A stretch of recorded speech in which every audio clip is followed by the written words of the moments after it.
Hello gamers and welcome back. We have our final schools for the evening. We got South Alabama going up against Manhattan College. And I'm personally really excited for this upcoming match. So let me tell you why. So we got Riza Luca representing Manhattan College. And then we have Baca representing South Alabama. Now let me tell you, when I see the word Baca, I have an indescribable urge inside of my belly to go, you little Baca. So I will say that once, maybe once more, and then I will never say it again. But we have a character that is close to both of our hearts, as both of us are Ness mains. We got Riza Luca playing. Oh, excuse me, that's Baca playing. Oh, I'm so happy. Oh, I'm so happy about this. No, Riza Luca's playing that. Yeah. I was almost really happy about it. Good try though. Okay. Had Baca been playing Ness, I would have been overjoyed. Ecstatic even. That would have been pretty hype. But we do got the Riza Luca Ness out. Nice color, might I add, that they are repping currently. This matchup, I still don't know how I feel about it 100%. I think Ness does pretty okay against Pac-Man, honestly. I think it's a pretty good matchup for Ness. Ness is able to edge guard and ledge trap Pac-Man really, really well. Ness is also able to diagonally pressure Pac-Man, which is super important. Double jump cancel and just, jump PK files are going to be your best friend going into this. But really, you can't tunnel vision into those hydrants. That is one of the biggest misplays that you can make going into the Pac-Man matchup. Oh, gosh. Great nair right there. No double jump left on Riza Luca, but doesn't commit fully to the edge guard right there. That could have been a really just quick down air for Baca. They really could have just committed right there, but Riza Luca's going to be living for a little bit longer now because of that. But going to be finding the kill, nonetheless, with the hydrant there. And gotta say, Baca's already never going to get enough of that. Look at these. Look what's happening. Yo! Oh my god. I've never seen Baca play for South Alabama before with this. Oh my god, he's dead! But that was so smart. Just making sure Ness couldn't go to the trampoline at the very end there and just putting out another one to immediately disappear it. Baca not looking particularly sussy at all. Time to stop. Nah, but Baca's cooking. Baca's doing a great job. It's true. Riza Luca kind of having a tough time this first game right here against Baca. Oh my god, they would have had the grab too. Oh, tries to go for it. Tried to go for that, but I think by actually extending the side B that far out, that deep, they actually threw away. However, no double jump left, and that's going to be the stock right there, I believe. Yeah, but once again, there's the trampoline. Oh, what a great Ness angle! somehow going to be able to make it back onto the stage from so deep. The ultra angle, too. Ness can make it out from pretty far, depending on how good the angle is for him. I underestimate my own boy sometimes. Oh my goodness. Jesus. They almost got plummeted. They were so lucky that the trampoline still was on yellow and not on red. Yeah. I love that. Yeah, so that F smash, very, very high active frames on it. So while not every hit of it will be a sweet spot, it does stay out for a little bit there. And Riza Luca, unfortunately, get up attacking right into that F smash right there. That was wild. Wow. Boop. See you later. I feel like that was less of a boop and more like a schmack. That move is so active. That move is so ridiculously active. Wow. He's really active. Look at all the he had iframes and then enough iframes to where it catches the 1 frame window is that after like the last possible active frame as well. I don't know. It was out there for a while. Pac-Man's pissed though. Look how angry he is. Back away, small child. Ness has like those distressed eyes. Like Poltergeist. Do you ever see like what a tired character in Diary of a Wimpy Kid looks like? That's what those lines look like. Diary of a Wimpy. He looks like what's the pro tag's name? What's Greg his name? Heffley. Greg Heffley. Yeah, he looks like Greg's dad. Give me a second. Greg's dad. Either way, that was a really good game one for Baca. Baca did a really, really good job of just keeping Riza Luca out. They were able to get so much good Pac-Man stuff happening. Oops. And Pac-Man just why did that happen again? Was Pac-Man Pac-Man still falls while he's doing his side B. He's just setting up to extend forward, but I think the bottom blast zone of Town and City is like a little bit higher up. And I think Baka was also just too low. Wow, but yeah, that was a really good game for Baka. Baka had That a lot was of really something. interesting setups, especially when they had like Hydroid and food in play. They were just able to get like a lot happening all at once. So, whew, good stuff. And I know Ryzaluka has other characters in the cut, so I don't know if we're going to see Ness still after that game 1. That was a pretty brutal one, honestly. Yeah, So, Baka yeah, played it go. really well. They paced themselves really well. They killed it. So going into game number 2, the biggest thing from Ryzaluka, I just want to see just like maybe a little bit more slippery movement. You are playing Ness.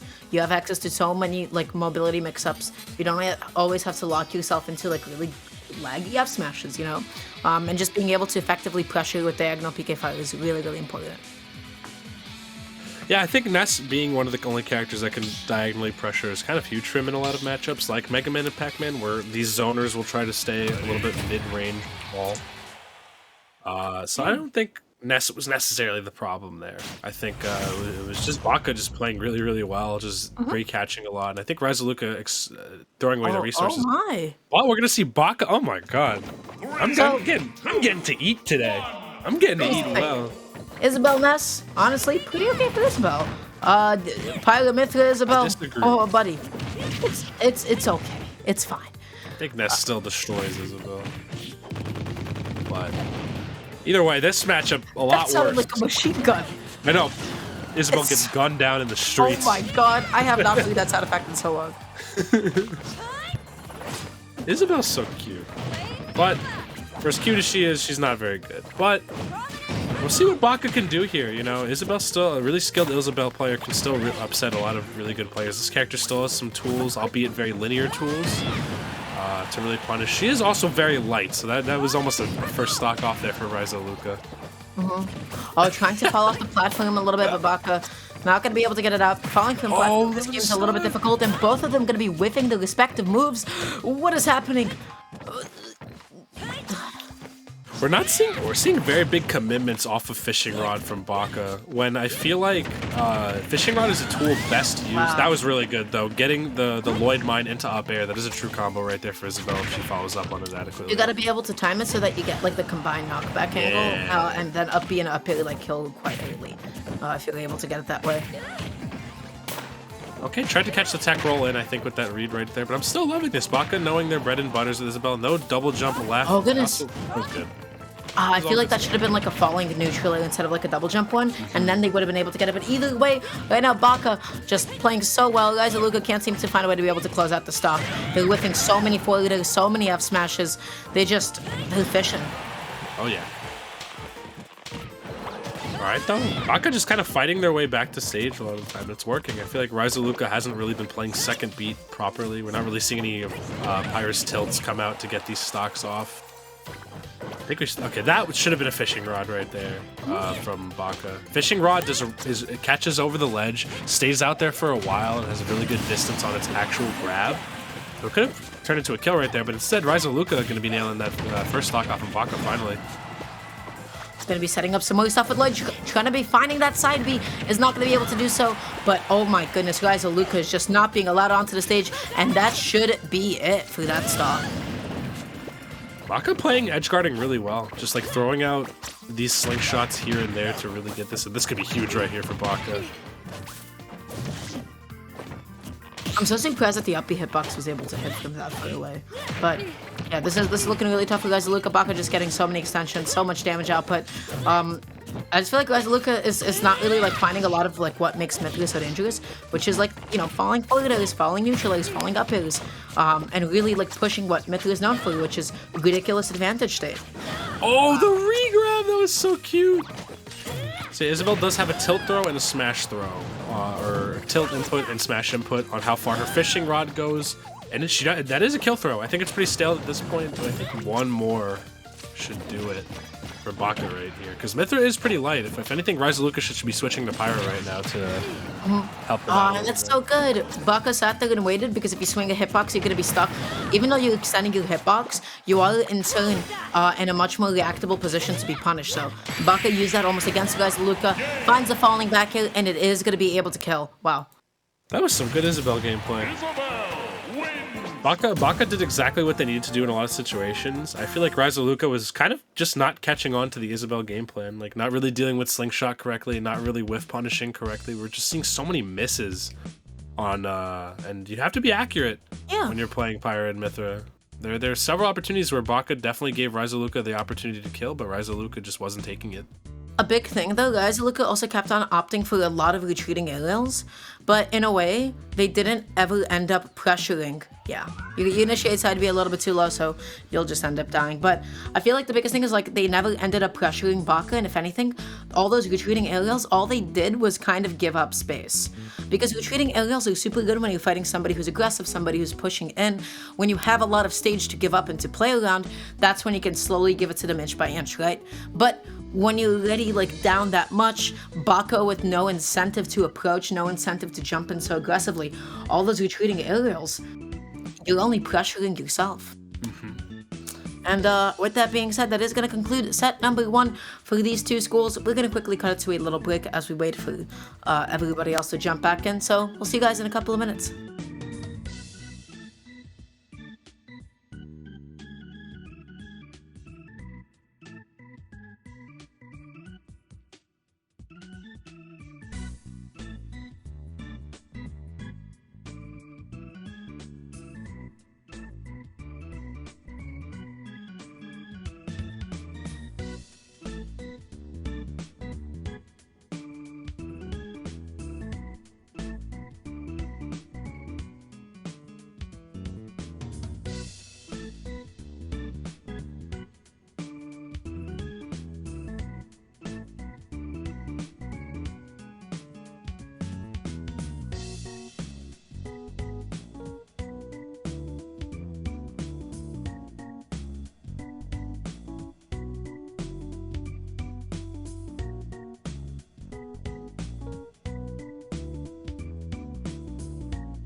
Hello, everybody, and welcome back. We got South Alabama going up against Manhattan College. We have... I'm so sorry. I was not sitting up at all. I was curled up. I was curled up into a ball. We got Sora going up against... Sans, my man. Sans, my man. Okay. Sans, my man. I don't know how we should say that tag. But Sans, my man. My man, Sans. There's no M. It's only an N, so I'm just gonna... It's an N, but it's M. Someone miswrote it. Sans, my man. Oh, it is Sans, my man. Sans. I know these players. I've been around the block long enough. Sorry. Oh, I know these guys. Yeah. I just accidentally exited out of the view link. This is not good. So I need to go ahead and find that again. Sora so I can see the gameplay. Doesn't actually play Sora, I believe. He plays a different character, actually. I think so. They mixed us up last time. They did mix us last time. Sans, my man, I believe plays... Oh, now they're playing Sora. Okay. All right. Now we're not... Maybe they need a little more time to become comfortable with Sora. Either way, we got Sora on Sora. We got Sans, my man, playing Hero. A Final Fantasy Dragon Quest crossover. Interesting. Some nice JRPG dudes. It's the 2-in-1 box. Because there was like a time where you could get like a copy of like DQ8, I believe it was, but like Final Fantasy something or the other, in the same box, and it was cool. Because there was a little bundle deal. Anyways, I've not played either of these franchises. I've never seen this matchup before. I've not seen about half of the matchups that Sora has to offer. It's interesting because both of them are like not particularly fast, with not the best approach options, but just by virtue of having menu, Sans is going to be the one forcing Sora to approach. A lot of the time, it feels. In Sora's approach game, I think Nair is pretty all-encompassing. It's a really good coverage tool. You have to be really patient when Sora's hitting your shield with Nair. You also have to mash when you get frozen, and Sora going to be dropping that first stock right there. And looks like Sans is just opting for spells here that'll just give hero buffs, like Oomph, like Psych Up, like Acceleratle, which I like to see, because it shows that the hero player wants to use those normals, wants to use those buffs. You know, you've got the wacky spells, but what will be getting you the more consistent punishes is using those normals. Oh, finding the falling forward, which I believe even at that point on the platform, you can get like a dash up smash out of it to try and convert something, just because of how plus on hit falling fair is. Okay, Sora trying to find something here. Thunder too close. It is not a tool you want to be using up close. That's a tool that should be used at long range, not even mid range, because honestly, mid range you can just kind of run past it. The last hit is going to be the one that's closest to you, so where it actually starts is a lot further back than where most people would anticipate it to be. Yeah, whiffing enough feel like that, obviously going to give Sans a huge opportunity. And now, look at this range that they're just standing at. Under the platform, you know, Sora just having such little mobility in that moment. And now they're just being constantly boxed out. Okay, the magic burst. I do like the stall out with up B right there from Sora. Really, really nice stuff. Alright, now they're controlling the ledge. What are they going to be looking for? Is it going to be the tuning on whack? Yes, it is. They almost connected it. That F-tilt is not going to do it quite yet. But now they have a little bit of NP to play around with, but not all that much. Huh. This is looking tough for Sora. I feel like Sans has been doing such a good job of just keeping Sora out the entire time. The spell usage has been fine. It just doesn't seem like Sora has been able to find a solid approach game. But there's a shield break for you. Nani? See ya. Okay, you know what? That's fine, sure. So they're going to be getting that first stock finally off of Sans, but I feel like this entire game they've struggled to find these ends. They can't seem to find ways to approach. I like the idea to go for up B out of shield, but side B typically crosses you up far enough to the point that you can't do much about it. I think that was definitely a run-up grab there for Sans, my man. I feel like that would have been a really good option to go for instead of up B out of shield. Up B out of shield really good since side B for Sora is pretty minus on shields, but oh my god, just catch that landing there. Wow. JV3 coming out for Sans, my man, right there. Getting some points on the board for Manhattan College right there in our second set so far. Yeah, I just feel like this entire game, like, Sans kind of knew the win condition. They were able to find the game plan a little bit more. There were times where, you know, I don't think Sora always knew what to look for with the set. Or with this game, one or the other. A little bit unfortunate on a lot of the approaches, I agree. I think finding their opening was a little bit hard here. I mean, what do you do against a character like Hero that can change literally their stats? Has a sword, a mid-range tool right here. I cannot believe that weave. Weave? That was crazy. What kind of Z-axis shenanigans? It's not Z-axis. It's just him going over it. He's in the just Matrix. Flipping over it. That looks actually so cool. This animation makes sense. All of this makes sense. That was cool. Yeah, it makes sense. That was kind of ball. I want to see the down smash that actually shield broke. I think they held on to shield for too long. I don't know how that affected shield stun. Was that 2 hits or so? Maybe kept them in shield stun long enough to get small enough to break it. Well, when you're in shield stun, you shouldn't be taking any more shield damage. Yeah. Well, no, you're still holding shield. That's the thing. Your shield goes down residually as you hold it for longer and longer. So, I think being in shield stun, I'm pretty sure your shield still gets smaller. Now, we are going to be seeing the switch right back to the Violet, so Swagger no longer going to be holding true to the name, but you know what, just probably the comfort pick, going for somebody that they have a little bit more experience with. True. Nothing wrong with having a pocket Violet in this day and age. I mean, if you can play the character efficiently, should be good to go, but... And already looking a lot better mid-range. I think this is definitely the better pick, at least so far, just in terms of what kind of character Byleth is, in terms of her movement. She does have pretty slow ground speed, but having that big mid-range weapon in Aaron Bar, pretty useful against a character that does like to also fight at mid-range and hero. But all these retreating and fade back side Vs with Hero is so good right now. So difficult to contest with it. It's so big, it's so safe, it's so strong. Just gets you off stage, and now Sans with a pretty good lead for himself, 70% and climbing. Oh yeah. Getting better from here on out. Okay, good. I like the runoff fair. Such a good option from Byleth.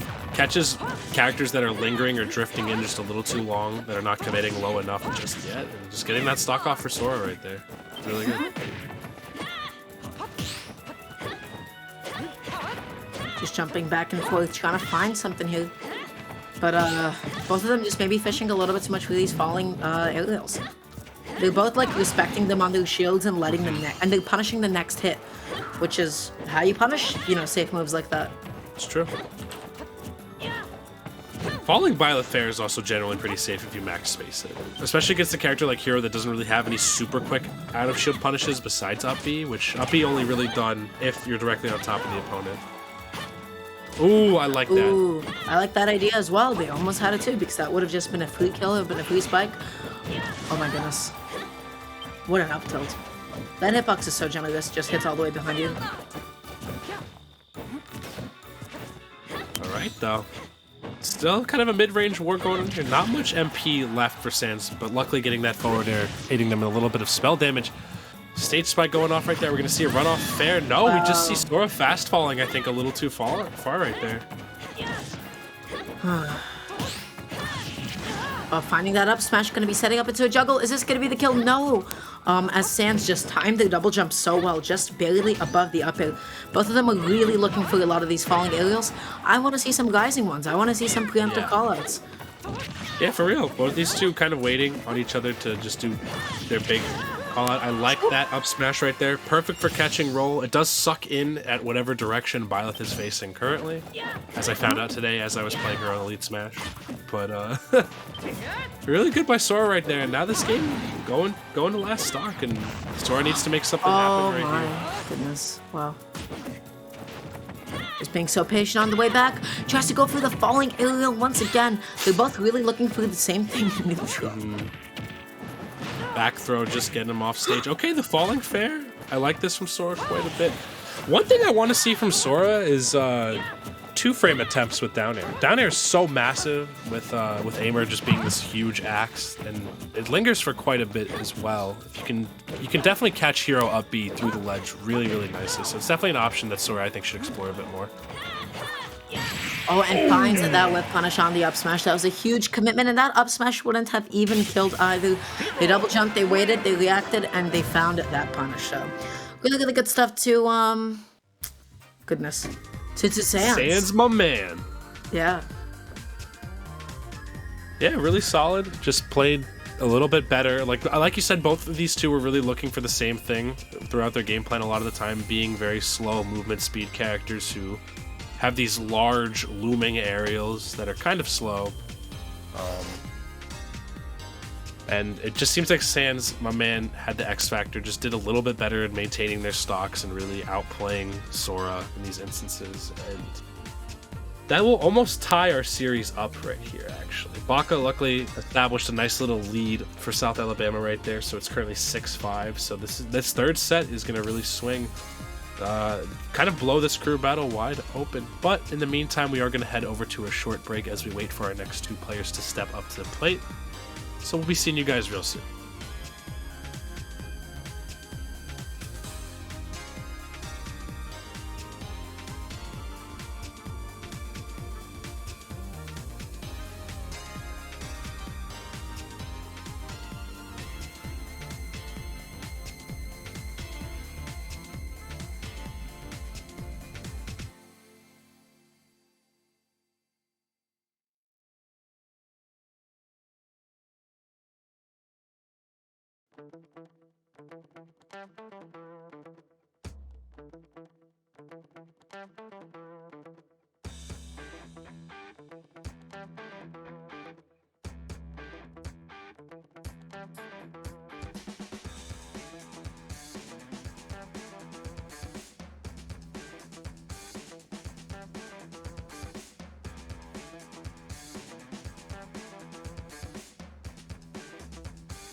Yo, yo, yo, what is up, everybody? Welcome back to EGFC Season 3, week number 6. We are getting into the wee hours of the night here as we approach past 10 p.m. I am Fang, joined here by Duramgar, and we've got our third set of the day. We got Nanomech on Incineroar versus Crimson with Kirby. Pretty tight series so far. Dara, how you feeling about it? Exhausted, but excited for the match that we have ahead of us. So yeah, Incineroar and Kirby, on paper, this is one of those funky little matchups because these are both really slow characters. Once either of them get in there, they have ridiculous advantage states, especially against the other. So it's really going to be like a contest of like who whiffs and who's face first. They occupy really similar spaces. They look for similar things. I've never seen this actually. Huh. This matchup? Yeah. When's the last time you saw Kirby Incineroar? It's been a minute, you know? I'd say I've seen it. These are two pretty obscure characters that you typically don't see in high matches, just because they're not the greatest characters. Yeah. But either way, people who play them still exist. And right now, it's just looking like a slobber knocker between the both of them right now, honestly. Both these characters kind of have similar goals in that they want to get in close and really do a lot of damage, set up for their condition, Kirby with Trip into whatever, and then Incineroar with anything into a Alolan Whip. But Nanomech's ledge trapping so solid, just being able to telegraph and catch that goal from Crimson getting back onto the stage. Their spacing has been so solid, but these parries are just such a good way to just hide you out of shields. Oh yeah. Nanomech looking pretty good so far, though, just getting the big hits that really matter here in this matchup. And Kirby's pretty light, so I feel like, you know, despite not having a neck, Incineroar is still going to be able to Alolan Whip Kirby pretty easily. I'm pretty sure told Sean to shut up for that one. He is a Kirby main, so he took that one to heart. It's a Pokemon trainer main, actually. A Kirby Spirit main. Just like I'm an Isabelle Spirit main. Just like sure. I'm an Ice Climber Spirit main. Anyways, that being Did you said, even try playing Ice Climbers? not more than 5 minutes, baby. Alright, well, there you go. Ah, jeez. Yeah, so Nanomech trying to shield grab these forward airs a lot of the time, but Crimson is spacing them well enough to where Nanomech can't get this grab, so Nanomech has to find another option at a shield here to really deal with that. I wouldn't be able to tell you what that option is, but they definitely need to find one. He's jumping back and forth, going to be getting called out. I do believe they had the time to land, but still with a really quick up B, make it back onto the stage. Crimson had a bit of an overcommitment, but Nanomech was just not ready for the up B hitbox over the ledge. Oh, yeah. Oh, wow, actually managed to get the max range of that Alolan Whip right there to punish Crimson, and Nanomech starting to run away with this game a little bit. Oh, no. Oh, wow, they made that back. I cannot believe that. That was good knowledge on the Incineroar recovery angle. I thought that was it. And it's like, I feel like there's so many trades that ensue between the two just because of, like, again, like, they occupy the same space. They don't have, like, big disjoints like that. But you gotta make sure that your links are tight enough so that you don't get, like, mashed on like that. Honestly, from Nanomech, I'd like to see a revenge at that point. Ooh. Yeah, no revenge is really coming out of Nanomech this game as Crimson hasn't been, like, too telegraphed. Okay. I like that one right there. That was good. Oh my God. Whoa. Was that a spot dodge? Normally, spot dodging like doesn't work too well, but because it was like in the air and Incineroar was like a little bit close when he initiated it, Crimson was quite lucky with that interaction. Is that it? Is that it? No way. Bro, I know Kirby's lying, but Jesus. I know that move does 40 damage too with revenge, but I don't even think that was sus DI. Kirby's at like 70, got him all the way up to 113. It's the revenge. No neck. No neck November. Shut up, Sean. Oh my god. Ah, jeez. Oh my god. Bruh. I cannot believe that. It looked so funny, just wrapped around him like a basketball. For real. Just Kirby's squishy, so I guess you could just make a neck out of nowhere. I wonder the kind of buoyancy that Kirby has. You know what I always imagined him to be? You know, like those dodgeballs in gym class that are made out of that rubber? That are like, they have enough like squishiness to it. I don't know. Definitely enough squishiness, but still firm and weighty. I don't know. Either way, though, pretty good on Nanomech's part that game, I'd say. That was just very unfortunate. I'd say it's what happens when it's Incineroar with Revenge on deck, and then you're also up against Kirby, right? So Kirby dies. Kirby just dies. Going into game 2, I don't even feel like Crimson was doing like a pretty good job. Just the biggest thing is making sure that your links are tight enough to the point that, Incineroar can't mash down B out of your stuff. Additionally, what I would like to see from Nanomech is maybe some revenges at the ledge to try and maybe punish Kirby for going up to the ledge like that. That'd be cool. So yeah, I definitely... I just think that also Nanomech played the ranged game better. It didn't look like Crimson could get any substantial kills off of a lot of those interactions. Like, they were getting straight hits perfectly well, but they weren't really finishing off Nanomech consistently. I feel like Nanomech has the better win condition in that little whip, and it's so strong. Yeah, finding that drag down further and Kirby being so small and pathetic, just getting right under instead of side B. Small and pathetic, no. He was tiny. Wow. He just low profiled all of that. He's round. He is cute. Brave. He's really cute.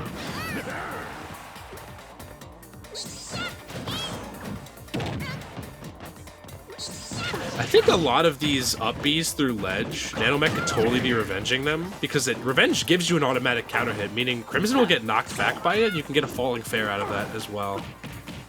So I don't really know why Nanomech isn't electing to at least try to go for revenges, because Crimson's not sweet spotting these up Bs. Oh my goodness, but finding the forward, and again, like, they just keep on trading. Up B's probably a really good tool for Kirby here, just because it kind of does give you, like, an extra projectile here and there that Nanomech does need to respect at times, but it's really just like a test of patience. It's who commits first, and that should have been Crimson's whip punish, but Nanomech just mashing out a neutral B before they could realize it. A good up smash to catch off the platform right there for Nanomech. And Nanomech just has to hold on to the stock, really. Incineroar has the damage output and B&Bs to really keep up with Kirby at a mid-range. Again, Crimson just not getting these finishing blows. Albeit Kirby's pretty slow, but should be able to wrap up some of these. Forward throw up B? Is that a thing? What a stock. Oh my god. Hey, then, our producer and Kirby aficionado, is forward throw up B a thing? Huh, okay. But oh my goodness, what a catch with the back. Crimson going to be closing out that stock finally. And now they just need a way to be able to get this damage. And they find the grab. Oh my goodness. That fair not hit. Might have been too low to the ground, but the animation came out, so I'm assuming the hitbox maybe had time to come out, but maybe I'm wrong. I'm curious why Crimson opted to go for a down throw instead of the F throw there, because I feel like they still could have been able to find some conversions, especially on Incineroar though, but laying in all of this pressure, catching them on so many different whiffs. That's one back here, and are they going to be able to get it? No! That was a stock to be taken right there, and that was kind of fumbled by Crimson a little bit on the punish. I was hoping to see maybe a forward air or back air or something to really catch out Nanomech, but no dice. Once again, going through that down through the damage and a bit of stage control. And can they get punished? No, if they just sat there and held shield, that definitely could have been an up smash or an F smash, as Incineroar is stuck in copious amounts of lag after hitting the stage with up B. Copium.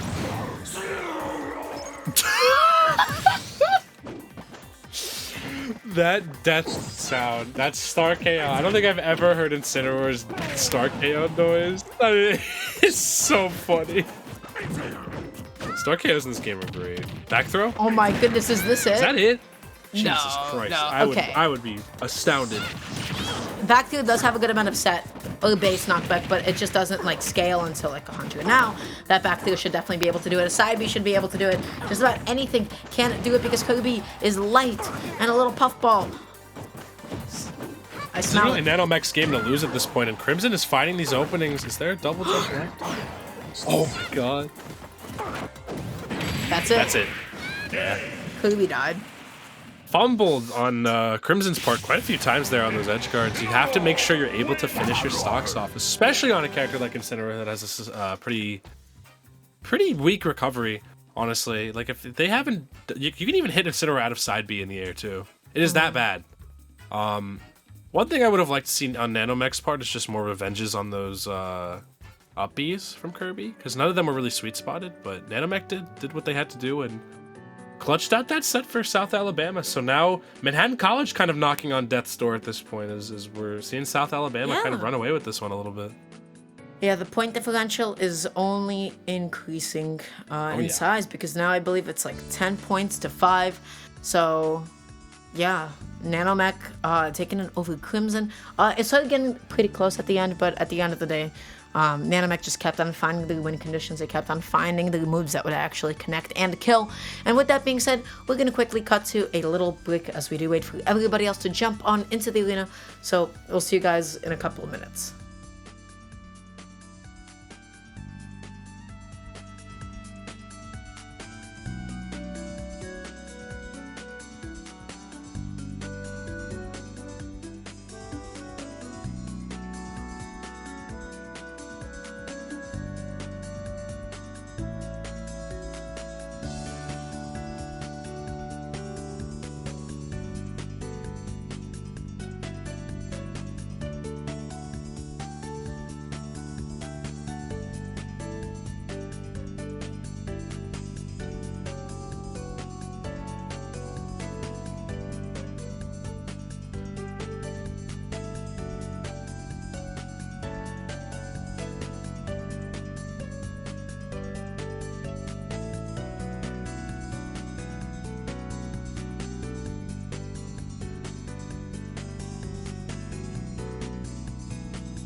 Hello, my little PogChamps, and we are back. We got South Alabama going up against Manhattan College, and representing each, we have Starukami and Creative. Currently, the differential is 10-5, so definitely still really doable for Manhattan College, but this is going to be an important game to win, so that the next players, you know what, they have like a good amount of cushion, and they'll have to come back from a really huge lead. So if University of Alabama gets, if they get more than 13 points in total, it's going to be an insurmountable lead. So anything Manhattan College can do to prevent that will be the goal. So I know Star Kami plays Lucina. I do not know who Creative plays. I think this might be one of the first times we've seen Creative actually come out for the Manhattan College roster. But we are getting into it right now. Who we got? Okay, Falco. Falco, well, I feel like Falco has been a pretty common character amongst college students. Yeah, they love him. He's cool. He's a bird. He's got an attitude. He's Italian. What's not to love about him? Oh, he is Italian. His last name's like Lombardi. His last name's Lombardi. That ain't the most Italian thing I ever heard. Game one between the two. So this is an interesting matchup. How do you feel about this? Because I know like a good amount of Falcos will say like, yeah, this is actually not that bad for Falco. He has a really good like anti-air tools, just like to catch Lucina's jump-ins, and of course his combo state, his combo game is nothing to be sneezed at. Falco has pretty solid tools to combo Lucina. I do feel like Lucina just excels just a little bit further, just because she does have a sword, her aerials are really powerful, her edge guarding on Falco is pretty fantastic. Look at the weights! Look at Creative just waiting completely, and Star Kami just keeps on air dodging and falling right into the traps that they have set up. Wow. Creative is just alternating between preemptive and reactive plays so much. Yeah. Okay, tried to anticipate the jump from ledge right there in Star Kami, but not being back far enough. And that didn't turn Lucina around? Creative committing a little bit too much, and tries to go for the whip punish with the F smash, but a little bit too slow of an option. At that point, you gotta go for like an up to go back here, maybe just a down tilt to set up a juggle, anything else. And both these two kind of swinging at each other right now. Star Kami going for these dancing blades, but they're up angled, so they won't even kill if they do hit. I feel like Star Kami would be a lot better off trying to use Lucina's normals to wrap up a lot of these stars. One big thing is the Creative just like keeps on opting to go for like smash attacks as a kill option, instead of the other myriad of things that Falco could use to kill with. When he fished that much, look how much Creative got hit for it, and now it's basically evened up. And we are now out of kill percent well, I was gonna say for up tilt combos, but when you're giving it up like that, I think the big thing for these two players, just in general, is far less big committals. Wow. We're seeing lots of large smash attacks being whiffed. We're seeing counters come out of nowhere. These characters have really good strengths in their normals. You just have to know how to utilize them properly. Who gets a drag down forwarder, that's going to be the grab, and tries to go for an extension with a dash and an up tilt. That is such an interesting option, because typically you just see like another drag down forwarder from that.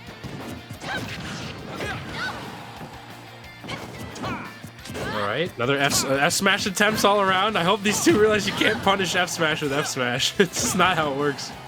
They've tried a whole bunch. Tried. Uh-oh. Oh my god, she made it back all the way back down there. I can't believe that. That was insane. Yeah, Creative keeps on opting to go for it as like the means to kill, and Star Kami keeps on avoiding it over and over. Just planting their feet, acting as a bit of a turret, and Star Kami's getting hit by it. Star Kami now starting to use normals a little bit more, which is good. Like, this is what Lucina's strengths are, is that you can juggle efficiently, you have aerials that are super duper good. Oh, that's a free kill. Or not. A little bit of spaghetti coming out from both of these two. Mamma mia. Papa Pia. But this is Creative's opportunity right here. You have to make sure you're at least able to net out this first game, because Manhattan College is bleeding in terms of points right now, and this could very well come down to our final set of the entire night if Creative can close this one out. We're seeing the mix begin. I like to see some more like F tilts and down tilts from Star Kami, because Creative is just whiffing all these like grounded options. You're Lucina, you got big, delicious, succulent dish joints. Oh, I don't like. You know. All right, what's so succulent about them all? I wouldn't be able to tell you, but you got down tilts, you got F tilts, you got up tilts. You don't choose the F smash there. That was the perfect time for the F smash whip punish on Star Kami. All right, I'm liking this though. That was a good punish from Creative right there, though. Yeah, Star Kami keeps on like opting to initiate with falling forwarders, and Creative has like started to catch on to it a little bit with like how they time their shields. Oh, up air could have very well killed there. This is pretty huge for both of them now. Next big hit should be able to like set up into a win condition for either of these two now. I think we're out of the percent for up tilt, so Creative is gonna have to find a smash attack kill here somehow. Oh my Or down goodness. tilt.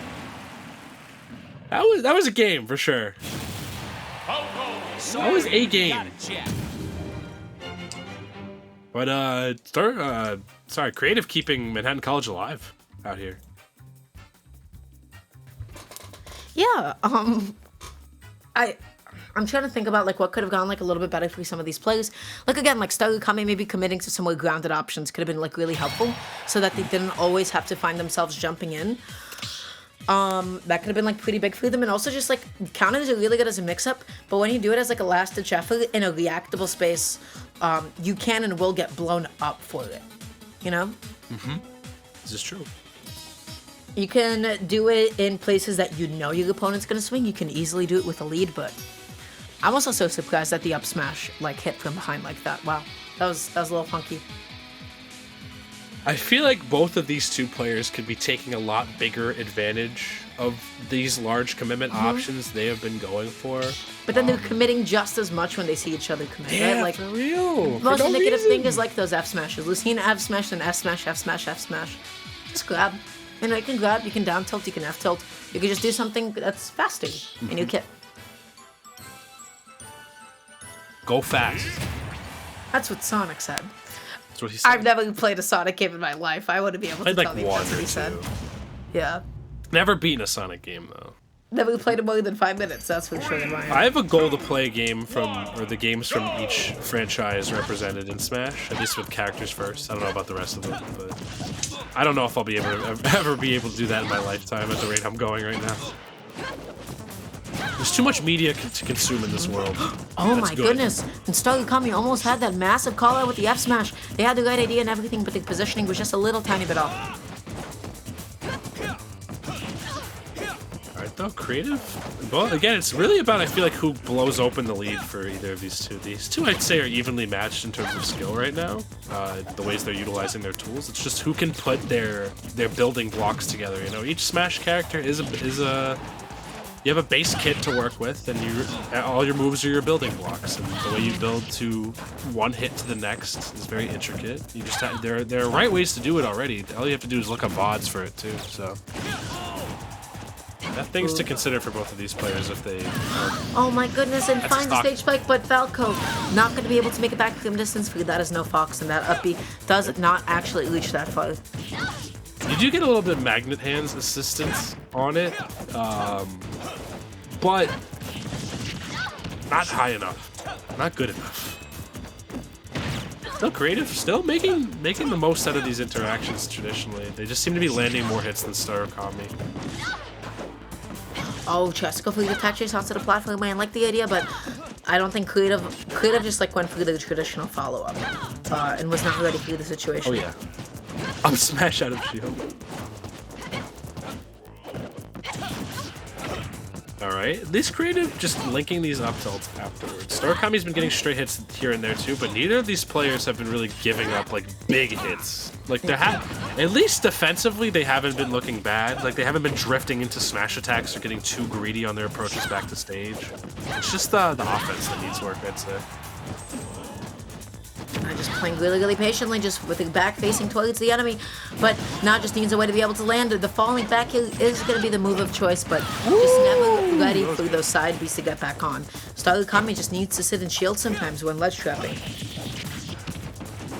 This is a good lead for Creative at this point. Just needs to, Falco has no problem with getting one hit into the next, as we're seeing Creative finally start to link these combos together just a little bit more consistently. Well, Starukami not really swinging the sword as much as they could be. Lucina's got pretty generous frame data on this sword. You can afford to do these falling forward airs really quickly.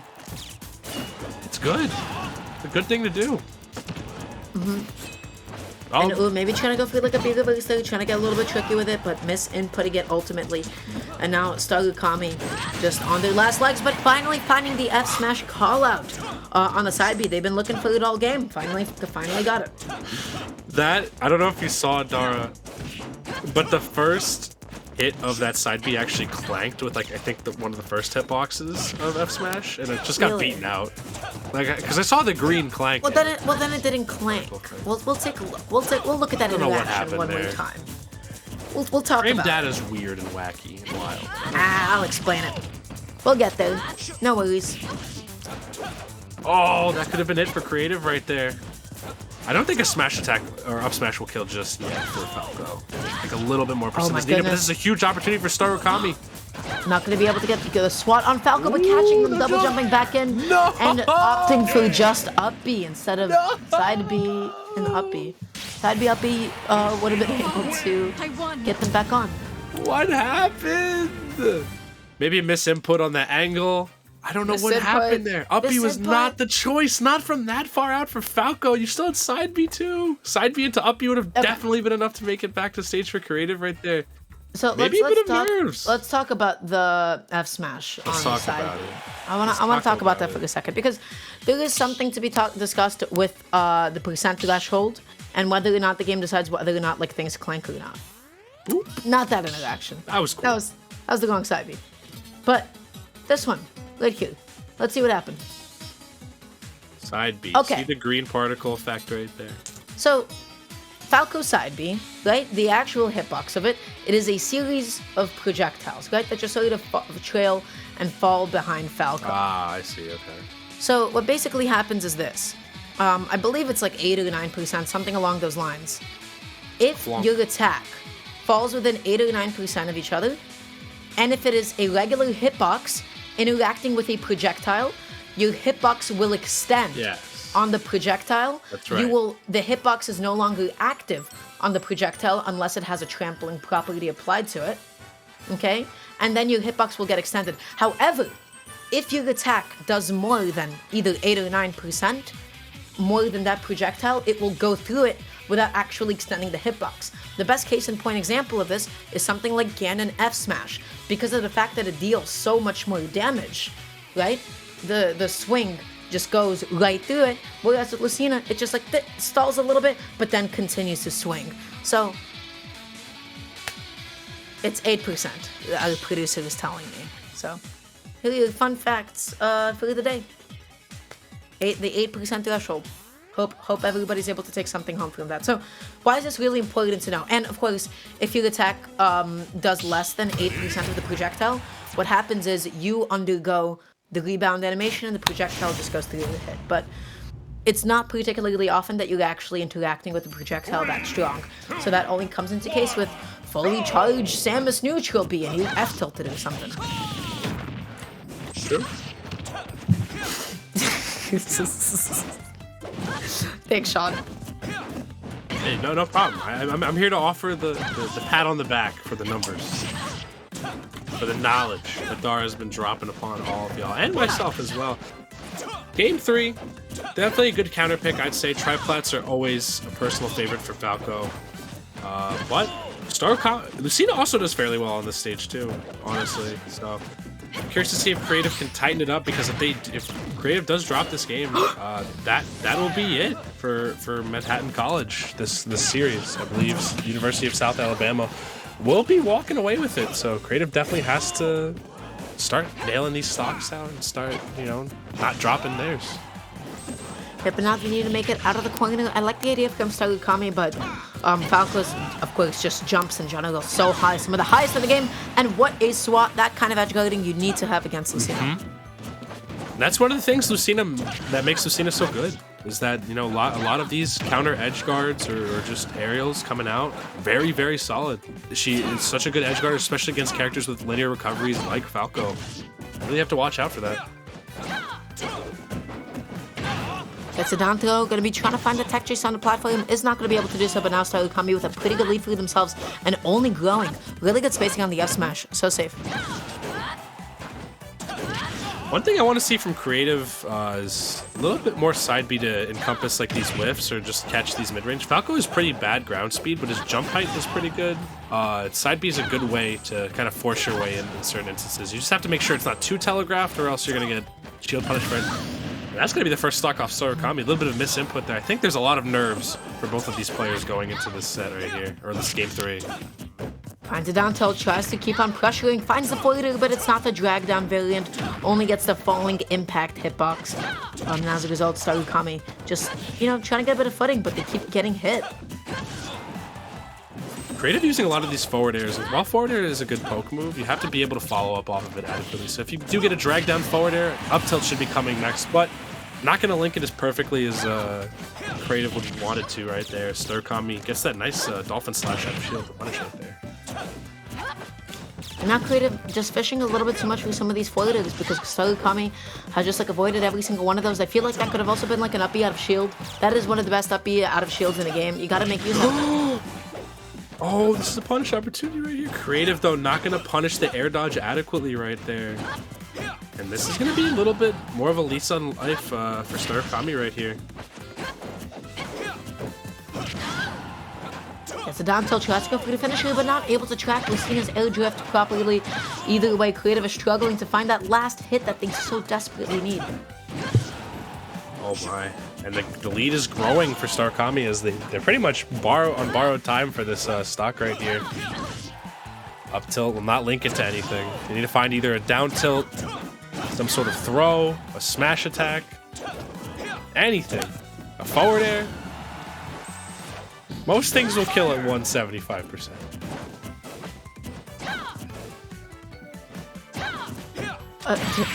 Oh! And that is going to be the series right there for University of South Alabama. They do manage to clutch out that third big set.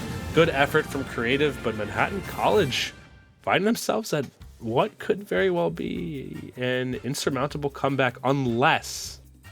They just swift there, and oh my goodness, so what happened there? Yeah. What happened? Was that up smash just outranging the down tilt? That was up Did smash. it hit like Falco in the startup of down tilt? I think the hurt box extension got caught by the up smash. Is my guess. He had down tilt come out, which extends Falco's hurt box because he does poke his tail out for a little too long. He gets scooped in by the up smash.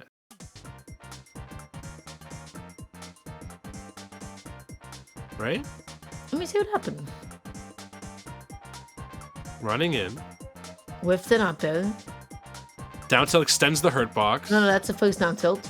Okay.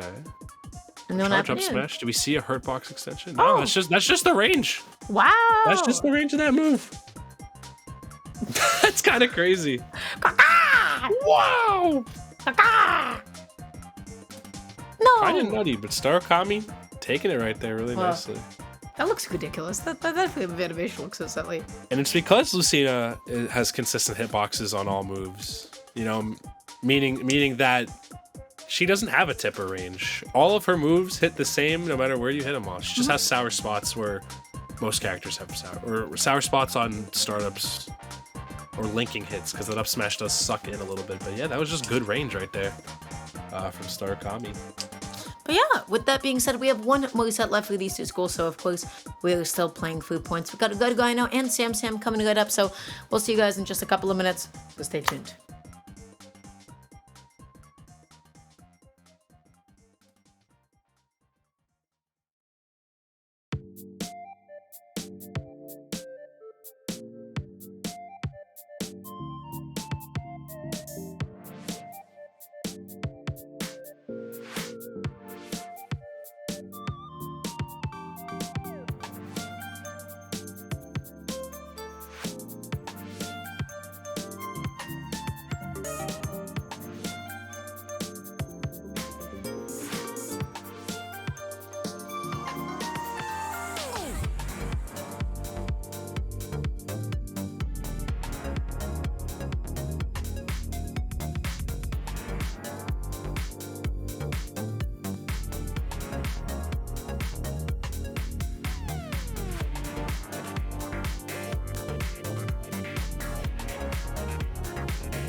Hello gamers, how's it going? Welcome back to the stream. We are here with our last set of the night. We got Red Rhino versus Sam Sam. Unfortunately, I think an insurmountable comeback from Manhattan College at this point. I don't think even if they got 8 points on the board, they'd be able to make this comeback they can only mathematically. do 14. They can only get up to 14 points if they got a double boost up. So a little bit tragic, but ultimately you are still playing 3 points, as it does matter at the end of this season, of course, right? Because this is what we're all doing here. So gotta make sure that you're putting it on as much as possible. You got Ugano playing Lucina from South Alabama and Sam Sam with the Captain Falcon from Manhattan. All right, so we got two again. It seems like these schools run in pairs for people. We got Red Rhino repping Lucina. This matchup is kind of crazy. I feel like Falcon has a good time punishing Lucina, just given how floaty she is, how oh my goodness! What just happened? That was nuts. What just happened? That was cool. He low profiled under whatever option Ugano was throwing out. Sam Sam with an immediate kill, but oh buddy, a little bit of lag.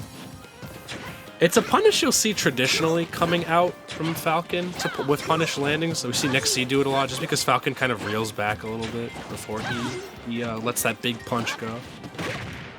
A while. Gets a late hit of dash attack, tries to get a follow up off of it, but gotta say Sam Sam already looking so confident. Oh boy, this is the vibe check. Oh my god! Wow. What a combo. Here's the thing though, you don't really want to air dodge though unless you're in position to get kneed. Because if you do air dodge, Captain Falcon can always like try to jump at you, react to your air dodge, and then hit you with the knee and establish a 50-50. So pretty good to get Rhino for actually taking those hits. Because honestly, much better to get up air and back air than it is to be kneed at some point. Sure. Sam Sam just kind of patrolling over here, trying to find these hits on Red Rhino. Wow. And Sam Sam already with a 2-stock lead, only 1 minute and 30 seconds into this one. Geez, Red Rhino has a lot of adaptations at the end of it. Yeah. Because everything that Sam Sam goes for, he just always leads into these huge punishes. This is also going to take a good edge guard, I feel like, for Red Rhino to find these stocks, or a little bit usage of Nair. I feel like we haven't been seeing a lot of Nair usage from either Star Okami or Red Rhino, and that was just... Oh no! The command grab interaction.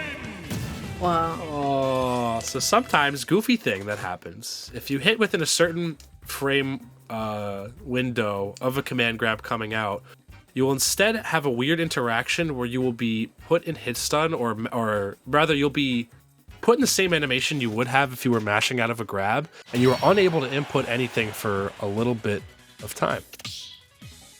And in that interaction, you will see Red Rhino, no double jump left, got sucked out of it right there.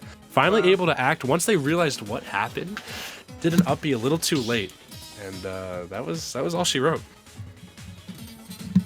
Oh jeez. Well, I want to see that again. Can we see that replay on the first stop again? I would love to see that again. We saw 52%, 61. Okay. What? What in blazes? Captain Falcon was zooming away. What in tarnation? Look at his foot. Look at this dude. Dev, can we go back to like what whiffed?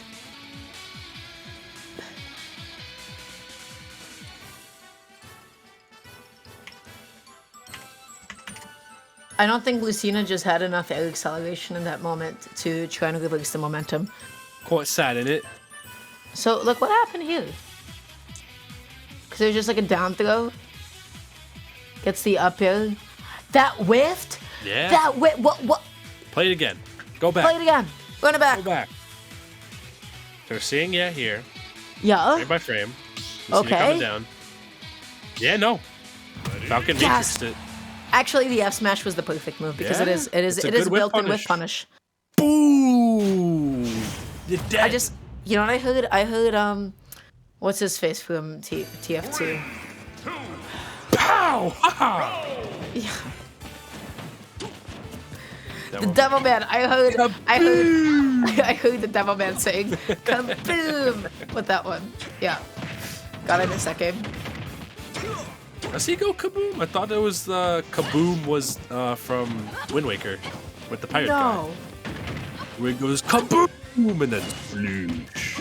anyways. Sam are getting a huge lead for themselves. Just gonna be going through those down airs at ledge, which is so good because if you whiff it, hey, you could always ledge trap. True. Ledge trapping, fun for the whole family. Really good at netting you consistent kills. You got stage control. Your reward is being able to rock, paper, scissors your opponent as they fight for their life to get back. Oh my goodness, trying to go through that F smash, just dashing back and forth, but that forward was not safely spaced. It hit the top of Falcon's shield, so lots of time to be able to punish it, and Red Rhino has just not been able to get out of this advantage for this whole stock.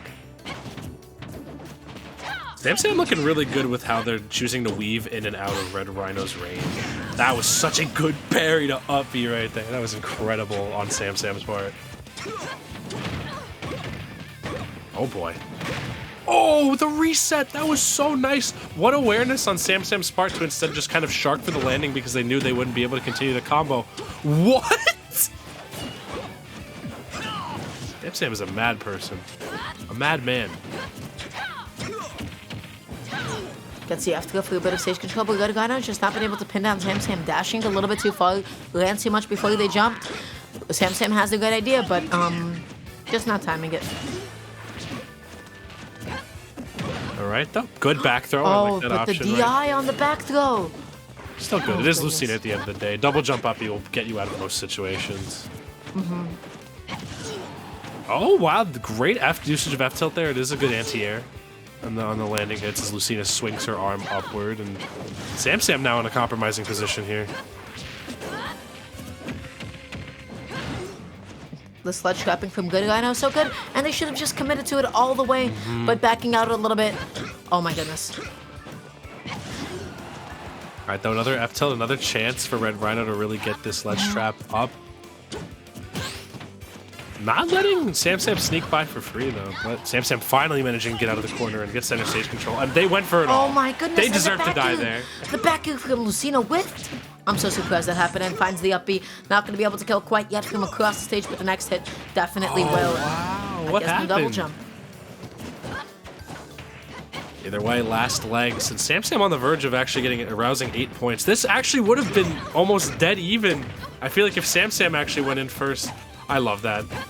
I love that Falcon combo. It's so reliant on your opponent just freaking out in that instance, but it's so stylish. Yeah. Wow, what an And edge two guard! 3 stocks, 2 back-to-back 3 stocks. Oh my goodness. What a closing Wait, statement. are you serious? That was 2 back-to-back 3 stocks? Yeah. They got the maximum amount of points. Yeah. And it's 15-14. Yup. What a tragedy for Sam. Wow. All because Creative couldn't take another stock, or No, don't blame them. Likewise. You'll put too much pressure on them. I mean, Creative had the opening to close it out, or at least get a stock on Star Kami, or any other Manhattan College really getting more points on. Ryza Luca and Crimson both struggling also within their sets respectively. Rough cut for Manhattan College, but that is going to be University of South Alabama. I believe the first win I've actually seen from them that I've gotten to commentate to the season. So congratulations to them for taking over Manhattan College. Now on their way. So I do not know if we're going to be getting an interview. It is 11 p.m. But Slate.gov. we will cut to a break while we figure that all out. If not, I don't know what will happen after that. We'll just have to wait and see. We'll see you guys in a couple of minutes.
Hello, my little pog champs. Welcome back.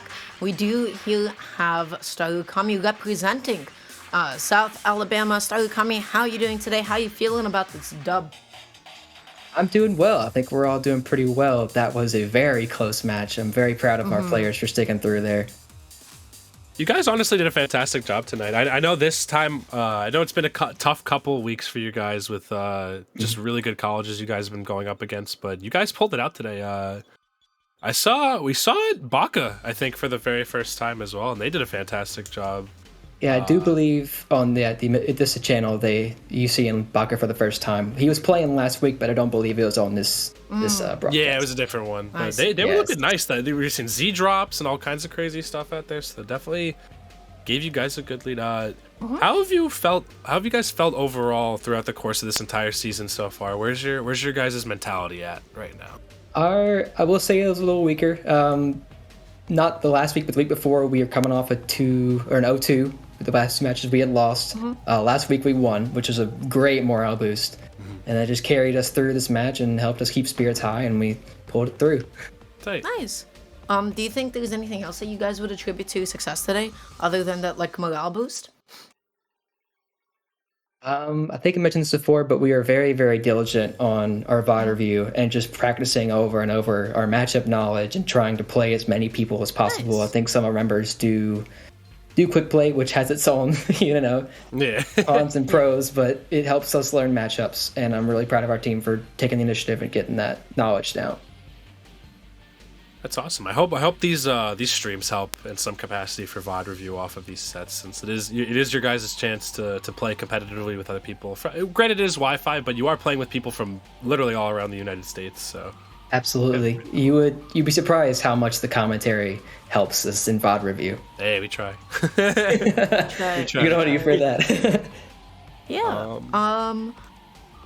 Goodness. So I've been asking this to every winning of each school. So what is one thing that you guys feel are really gonna put you above some of the teams in the upcoming weeks? And what is one thing that you guys feel is something holding you guys back a little bit? Something that's preventing you from maybe winning some of these sets as much? Yeah, I'll do the prevention one first because that's more readily available in my head. We do, a couple of our guys, most of us actually, have some habits that we have built into our brains through our practice and just playing the game in general that aren't the best. I can say personally, I like to full hop and I like to rise aerials more than I probably should. And that's just an example of breaking those habits. We've gotten a lot better on it. And I do think that ties into our strength, I feel, because we have been very, very prone to adapt. We're very adaptable, especially in practice, because we'll very quickly, once we find that habit, we'll focus on it and kind of just hammer it down, knock it out. And we've done a spectacular job across all our members, I believe, of taking care of that, getting that situated. Yeah, it's tough to break habits. I mean, you gotta once you're cognizant of it, it takes every fiber. I'm gonna keep it TLDR, but basically there's this fighting game video I watched one time where you can it's all about mastering. It's knowing what you know and what you don't know. So basically, once you can be a master of bad habits. That can be what your brain defaults to automatically. So once you are cognizant of this bad habit, mastering being able to undo it and then mastering the new thing you're trying to do to replace it, that's a lot healthier. It's hard, so I'm glad you guys have been really putting in the work. I can tell you guys have been improving gradually throughout the season. Manhattan College is not an easy school to beat. They played very well. And that stuff about the master of bad habits, it rings very true. I totally agree on all points with that. But yeah, with that being said, I don't believe I have any more questions. Sean, do you have anything left on the board? All I want to say is congratulations for the second week in a row win for you guys. I hope to see more success from you guys, especially from your players. You got a humble batch with you that are all really just trying to break out and do what you guys do best, which is really tight. And I hope you guys keep practicing and improving with each other. And I hope your semester's going well for. Yeah, thank you. I'm very proud of us in our first season here. I'm very proud of our improvement. Yeah, you guys are the new kids on the block, so you guys got something to prove. So. Sure do. Thank you so much for being able to do this interview. And with that being said, everybody, Congratulations once again to University of South Alabama for being able to take this win over the Manhattan College. We're going to be closing it out for the evening. I'm Duramgo. You can find me at Duramgo on Twitter. This is my lovely co-caster Fang. You can find him at FanINS. Our lovely producer for today was Devin. You can find them at House of 3000 House, of course, the premier New York and Tri-State Broadcasting Organization. This was EGF Season 3, Week number 6. Hope to see you guys next week. I won't be there. I'll be there the week afterwards, though. But Fang will be there holding it down as always. Peace. Love you guys. See you later.